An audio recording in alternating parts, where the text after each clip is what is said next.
नमस्कार दोस्तों, मैं हूं आपके साथ हेमंत कुमार और आज देश की सबसे चर्चित खबर है वो टीएमसी के खेमे से है और इसीलिए ट्रेंडिंग विथ हेमंत में आज बात टीएमसी की करने वाले हैं क्योंकि पश्चिम बंगाल में ममता बनर्जी की पार्टी चुनाव के हारी की ऐसी भगदड़ मची है जो आज तक आपने नहीं देखी होगी किसी पार्टी में, क्योंकि बंगाल की भगदड़ दिल्ली तक चर्चाओं में है और ममता बनर्जी का साथ छोड़ने वाले 19 सांसदों की लिस्ट अभी अभी सामने आई है, जिसमें काकोली घोष से लगा कर के यूसुफ पठान, शत्रुघ्न सिन्हा जैसे बड़े नाम शामिल हैं। और हाँ, आपको वो सांसद ज़रूर याद होंगी जो ये कह रही थी कि मैं आखिरी दम तक ममता बनर्जी के साथ रहूंगी। जी हाँ, आप ठीक सोच रहे हैं, उनका नाम है सयोनी घोष और उनका नाम भी इसी लिस्ट में शामिल है, जिनको बागी कहा जा रहा है। पार्टी से कहा यह जा रहा है कि वो भी इस गुट के साथ हैं और अब तक ये कयास लगाए जा रहे थे कि ममता का साथ आखिर कितने सांसद छोड़ने वाले हैं। कोई संख्या कुछ बता रहा था, कोई 10 कह रहा था, कोई 20 कह रहा था, लेकिन अब ये जो लिस्ट आई है वो है 19 सांसदों की टीएमसी की, जिन्होंने ममता बनर्जी का साथ छोड़ा है।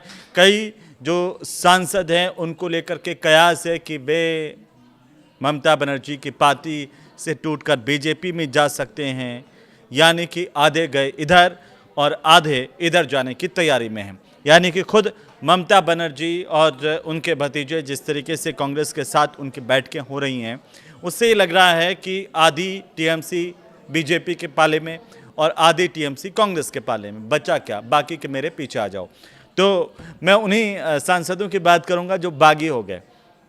अब देखिए, काकोली घोष दस्तीदार के साथ यूसुफ पठान, शत्रुघ्न सिन्हा समेत कई चौंकाने वाले नाम इसमें हैं, जैसा मैं पहले आपको बता रहा था। लेकिन दोस्तों, गौर करने वाली बात, सबसे बड़ी बात यह है कि सयानी घोष जैसे कई नाम इसमें हैं इस लिस्ट में, जिनकी अटकलें लगाई जा रही थी। अब वो सारे सांसदों के नाम आपको हम एक एक करके दिखा देते हैं, बता देते हैं, क्योंकि आपको बताएं कि ये जो लिस्ट है इसमें सबसे पहला और ऊपर का जो नाम है यूसुफ पठान का, जो बहरामपुर से सांसद हैं।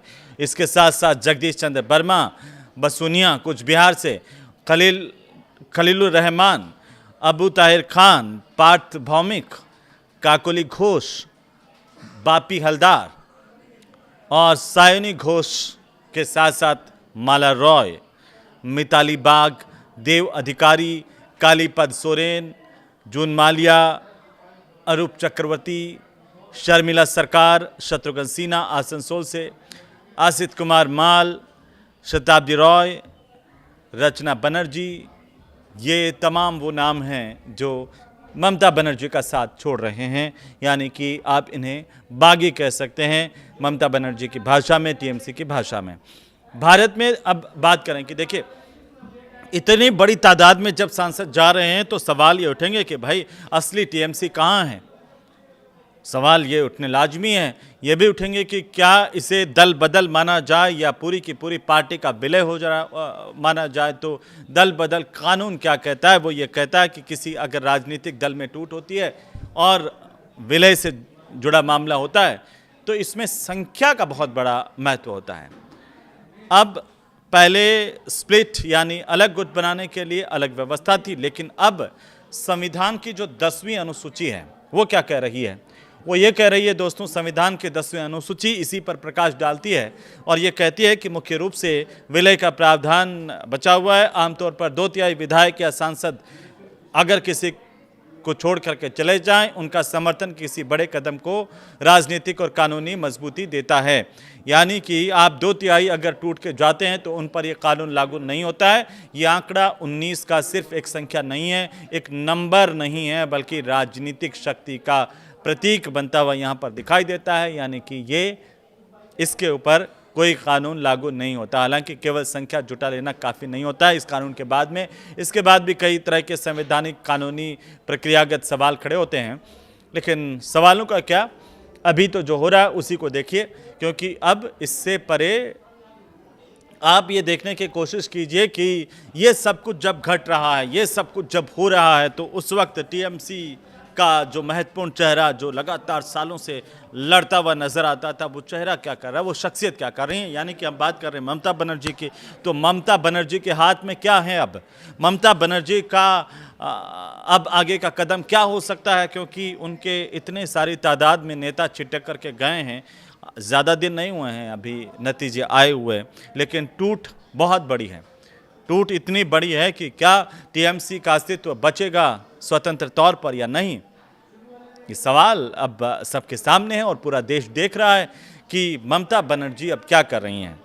ममता बनर्जी, अभिषेक बनर्जी ने राहुल गांधी और सोनिया गांधी से मुलाकात की है, तो जो सियासत के जानकार हैं, कयास लगाने वाले हैं, उन्होंने इस बात में देरी नहीं की है कि ये मुलाकात क्या कह रही हैं। क्या ममता बनर्जी अपने बाकी के सांसद लेकर के, बाकी के नेता लेकर के कांग्रेस की दहलीज पर जाएंगी? कांग्रेस शरणम गच्छामी के अलावा उनके पास क्या कोई रास्ता नहीं बचा है? पश्चिम बंगाल उन्होंने गंवा दिया, 19 लोकसभा सांसदों की बगावत वे झेल रही हैं। ममता बनर्जी, अभिषेक बनर्जी ने अगर पिछले 48 घंटों की बात करें तो पहले ममता बनर्जी, उसके बाद अभिषेक बनर्जी ने सोनिया गांधी, राहुल गांधी से मुलाकात की है और ये मुलाकात कांग्रेस के खेमे में इसकी खासी चर्चाएं हैं। आपको मैं बताऊं कि ये इशारा कर रही है कि कोई न कोई राजनीतिक खिचड़ी पक रही है। तो क्या पक रही है, खिचड़ी में क्या निकलेगा? खिचड़ी में निकलेगा बची कुची टीएमसी का विलय कांग्रेस में हो सकता है, इस तरह की चर्चाएं हैं। मैं जब आधिकारिक तौर पर कोई प्लान सामने नहीं आया, कोई बयान सामने नहीं आया, ना टीएमसी का आया है, ना ही ममता बनर्जी का आया है। तो आप इसे देखिए कि ममता बनर्जी क्या अब इसी प्लान पर काम कर रही हैं, ये सवाल है। अगर ये विलय होता है तो क्या पश्चिम बंगाल में बीजेपी का गेम बिगड़ सकता है? क्योंकि ममता बनर्जी ने पश्चिम बंगाल को बहुत वक्त दिया है। उनकी राजनीति, उनके विरोधी भी मानते हैं कि वो किस तरह से राजनीति के अंदर पूरी समर्पित हो करके काम करती हैं। आपने वो तस्वीरें उनके अकेले लड़ते हुए देखी होंगी, और चाहे वो पिछले चुनाव या इस चुनाव, कई नेताओं के बयान ज़रूर आए थे। नेता बयानबाजी में ज़रूर कह रहे थे, सयानी घोष जैसे नेता, कि चाहे कुछ भी हो जाए हम तो छोड़कर जाएंगे नहीं। लेकिन जो लिस्ट आ रही है उसमें ये नाम है। आने वाले दिनों में इन नामों पर और ज़्यादा चर्चा होगी और उधर से भी सवाल तो पूछे ही जाएंगे कि आखिरकार क्या हुआ। जिनको पहले इतनी कोस कोस के गालियां देते थे, क्या उनकी गोदी में जाकर के बैठ गए हैं? तो इसे क्या कहें, विचारधारा का विलय तो हो नहीं सकता, फिर क्या है? तो ये सवाल टीएमसी के नेताओं से पूछे जाएंगे, जो लोकतंत्र में पूछे भी जाते हैं। लेकिन फिलहाल जो राजनीति के गलियारे हैं, सोशल मीडिया है, ये वहाँ पर इस बात को लेकर के दोस्तों चर्चा बहुत तेज़ी के साथ चल रही है कि क्या ममता बनर्जी अपनी पार्टी का अस्तित्व बचाने के लिए दोबारा कांग्रेस में विलय करने का मन बना चुकी हैं? आप क्या सोचते हैं इसके ऊपर? ममता के पास में विकल्प क्या हैं? आपके दिमाग में अगर कुछ आ रहा है तो जल्दी से कमेंट कर दीजिए, लिख दीजिए। और आपको ये भी ध्यान में रखता है, ध्यान होगा कि ममता बनर्जी ने साल 1998 में कांग्रेस से अलग होकर के ही टीएमसी का गठन किया था। तो जिस दरवाजे से कुछ नेताओं को लेकर के ममता निकली थी, आज क्या उसी दरवाजे पर कुछ और नेताओं को लेकर के ममता वापस जाएंगी, उसी घर में उसका दरवाज़ा खटखटाएंगी? क्या ऐसा हो सकता है? आप इसको कैसे देख रहे हैं, ये ज़रूर लिखिए। विशेषज्ञ और बाकी के लोगों के माने तो अभी कोई आधिकारिक ऐलान नहीं हुआ है, लेकिन ऐसा होने की संभावना भी कुछ कम कही जा रही है। लेकिन पर्दे के पीछे, पर्दे के आगे क्या कुछ होता है राजनीति में?